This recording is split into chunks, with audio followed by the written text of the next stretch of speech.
Don't you love it when I call you Big Papa? Throw your hands in the air if you're a true player. All right, I was listening to some of the Biggie Smalls before I jumped on for Tim at Online Big Blue, bringing you the best in online, whatever I'm bringing you, the best in New York Giants sports talk and entertainment. I had to get myself fired up to do a show today, so you know what? Biggie Smalls always does that for you. Great artist. Tragically murdered. But you know, we're not going to talk about that. We're going to talk about the Giants. We're here to talk about the general manager search. We're here to talk about a bunch of stuff. I love it yesterday because a lot of people were like, there were so many things that you had brought up previously about Joe Judge that you didn't say. Well, I only had 20. I ran 22 minutes, guys. I didn't want to run more than that. There was tons of stuff. I could have talked about how he stated that he wished that he would have found a way to get Daniel Jones into the Cleveland preseason game. And I said at that point in time after the game, you're the head coach. All you have to say is, Daniel, grab your helmet. You're going in the game. It's not that difficult. There was a lot of things, but we want to talk about the general manager search. I want to talk about who I personally would like to see the Giants hire as general manager. They seem to be doing their full due diligence this time. Now, the big question is, this decision that the Giants make on general manager, will that give us a clue, or will that tell us directly who the Giants are probably going to go with as a head coach? And I was thinking about that because I've seen it a couple different places, and I was thinking to myself, yeah, you know what, there may be some validity in that question. Now, if you take a look, the Giants have been quite active for their general manager search. I mean, they've if you take a look of who they've interviewed, and I should say who they've interviewed. I don't know whom they interviewed. They interviewed, of course, Quentin Harris, or they requested an interview with Quentin Harris. They requested an interview with the guy from Baltimore, the scouting director. They had the interview with Joe Schoen on Tuesday. And of course, because I love when you see on social media from people that have no knowledge of anything, he rocked that interview. How the hell do you know? Stop getting things for the likes, the clicks, the bleeps, and the boops. You got no freaking clue if anyone rocked an interview. Oh, more misinformation given out by people that have no information. Just aggravating as shit. But you know what? It's just the way it is. That's why we're here. That's why we do this, because we just keep away the pompousness. The Giants also wrapped up the interview with Adrian Wilson. Of course, he is he's an executive with the Cardinals and former NFL player. It is interesting that they've also. Or I should say, no, they actually have wrapped up their interview with Quentin Harris. I did that on the 13th. I'm sorry. And they also are, they interviewed Ryan Poles over for the Kansas City Chiefs. So you know what? The search is ongoing. Probably, if you want to take a look at them, more likely going to have a candidate in place, I would say. I would say next week. And everyone has their benefits. And they're going to be talking to the two guys from the Titans on Friday. The guy from the Ravens, Joe Horowitz, will go on Saturday. Adam Peterson, the assistant general manager, and Rand Carthen, player personnel director, will also be interviewing on Monday. And they have to wait, of course, until after they play their game. If I'm not mistaken, Carthen is the son of, he is the son of former New York Giants fullback Maurice Carthen. Most people only know Maurice as the blocking back for Joe Morris and Otis Anderson, but many forget when he was with the Jersey Generals, he actually ran for 1,000 yards. He was in the 2,000-yard backfield with Herschel Walker and himself. He actually ran for 1,000 yards. So, I mean, they're doing their due diligence. They are putting together their list. They are checking it twice. They're trying to find out who's naughty and nice, so they don't make the same Gettleman mistake. I think they're looking for a guy that's going to be a younger guy that has more of a feel for our player personnel decisions, more of a feel for the draft, has a better idea of getting. I think they want more of a hands-on guy that's going to have I'm not going to use the analogy, the CEO, but I think they're looking for a hands-on guy who has the experience not only with the draft, but also with player development or player personnel decisions. And a guy that has a pedigree that can come in here. Now, I am not as concerned with getting a general manager that does not have general manager experience, because a lot of these guys do the work, or the dirty work, for these general managers. A lot of people don't know that. So a lot of these guys, why they may not carry the title, do a lot of the same things, if not the same things that the actual general manager does. Now, my biggest question is, are the Giants going to make sweeping changes within the internal staff? Because I think that's a lot of where the problem lies. Player personnel, coaching. Definitely coaching. Scouting, cap management. I think those are where the issues are in my mind, are huge.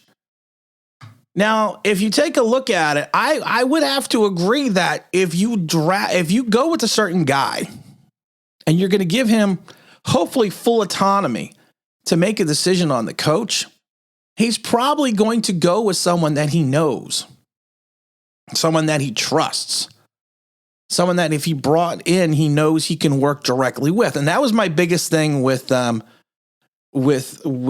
whole thing about keeping Joe Judge. You got to find a guy that was willing to work with Joe Judge. So if Joe Schoen comes in, is he going to bring in Brian over from the Bills and have that be his connection? Because it's you're going to want to fail with your guys. And I think that's the best way to look at it. You got to fail with your guys. And I would want to do that. Now, if they bring in the guy from Baltimore, is he going to look into bring into Don Wink Martindale? I think that should be in consideration. And Wink actually interviewed for the Giants job at 19, had a strong interview evidently. I thought he was going to be the head coach. I honestly liked Wink. I thought he would be a good fit for the Giants at that point in time back in 19. But of course we went the venerable Pat Shurmur route. The biggest question I always get, and this is my opinion, I'm not finding any inside information. I'm not talking to anyone that on Twitter and saying, "Oh my God, they rocked that interview." I'm just giving you what I think the Giants should do, in my personal opinion. And if I had to sit there and pick a head coach, I'm going to take Ryan. Ryan Poles from Kansas City. I think he is the director of player personnel, of course, for the Kansas City Chiefs.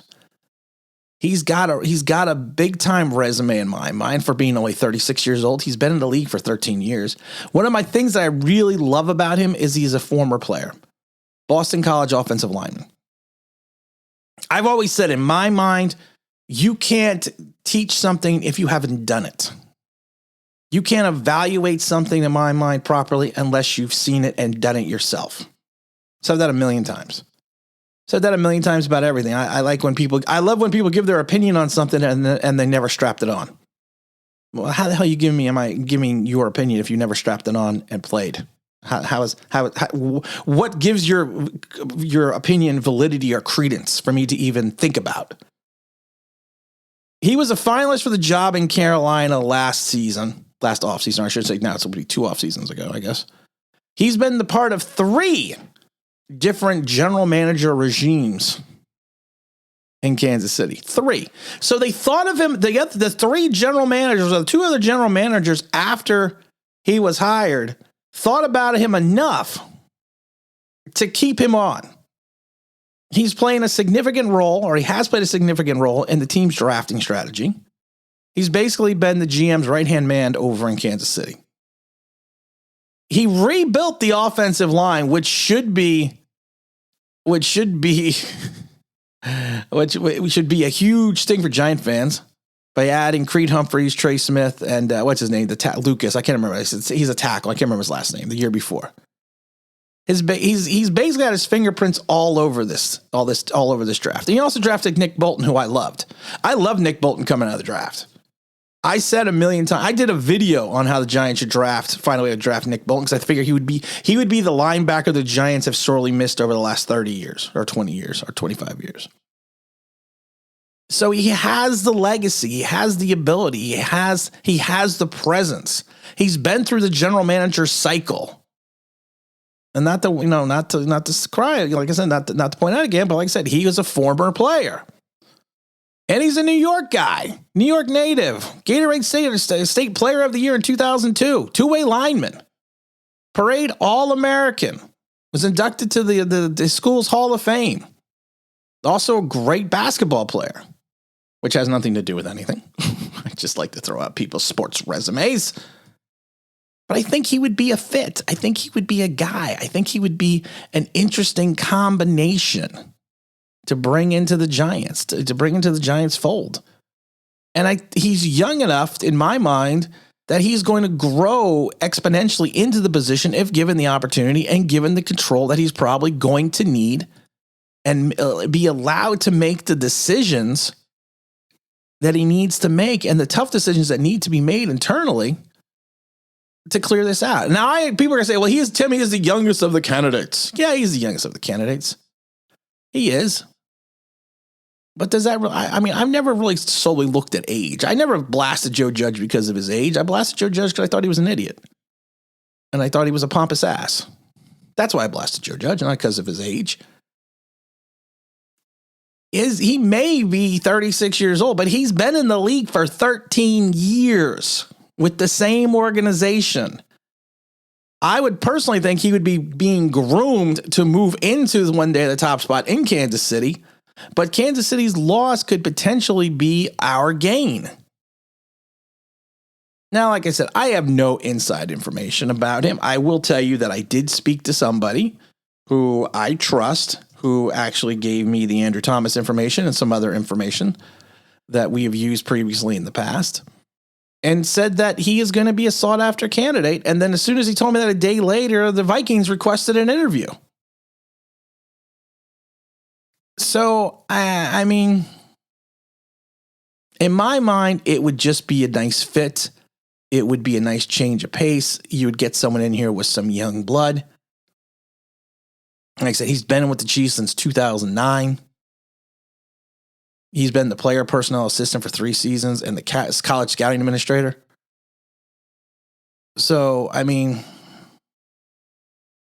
it's just he was promoted in 17, the director of college scouting and assistant director of player personnel in 18. He was promoted. So he's moved through the ranks in Kansas City.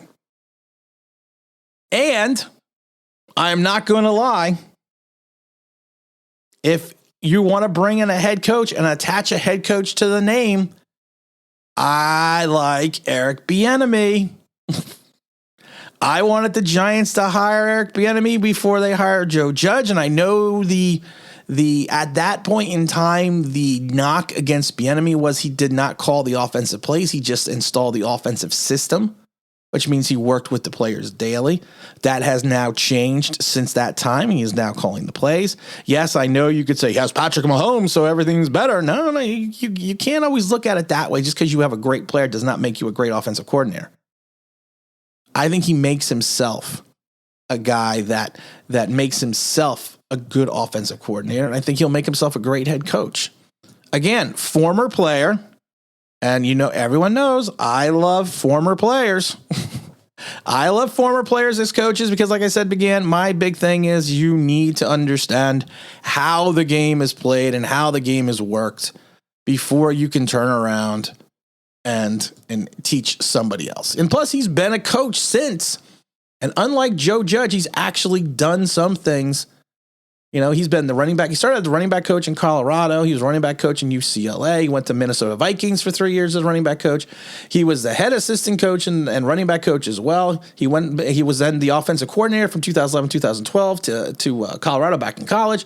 He kind of went back to the Chiefs and was the offensive assistant, running back coach and everything else from 13 to 17. And now he's the offensive coordinator since 18. He's worked in his league. He's worked for all this. So, some people may point out, though, that back in the 90s, he had some legal trouble. He was arrested for harassing a female parking attendant back in 93. In 89, he got, I forgot what he got ticketed for. He got ticketed for speeding. And then in 88, he pleaded no contest to a disorderly conduct and fighting in public. And then in 2001, he was arrested for driving under the influence and docked a month's pay. And these are all things, these are all things. You always have to look at these things because they always come up. But people have overlooked it before, and people are overlooking it now because he is one of the top young coordinators that are being looked at for other positions. We're not the only one. And I think he'd be a perfect fit. You get Ryan. You get Eric, And we get all aboard them in the Malik Willis Express. Just pointing it out. I also like Adrian Wilson, so from the Cardinals, former player as well. But we'll get into Adrian Wilson later. We're probably going to do a stream in the next couple days. I don't know when. We'll be talking about the draft, talking about I'm starting to do my draft analysis. And again, this is Tim with the Online Big Blue, bringing you the best in New York Giants sports talk and entertainment. And as always, if you could like, you can subscribe, ring that bell near the means, that'd be awesome.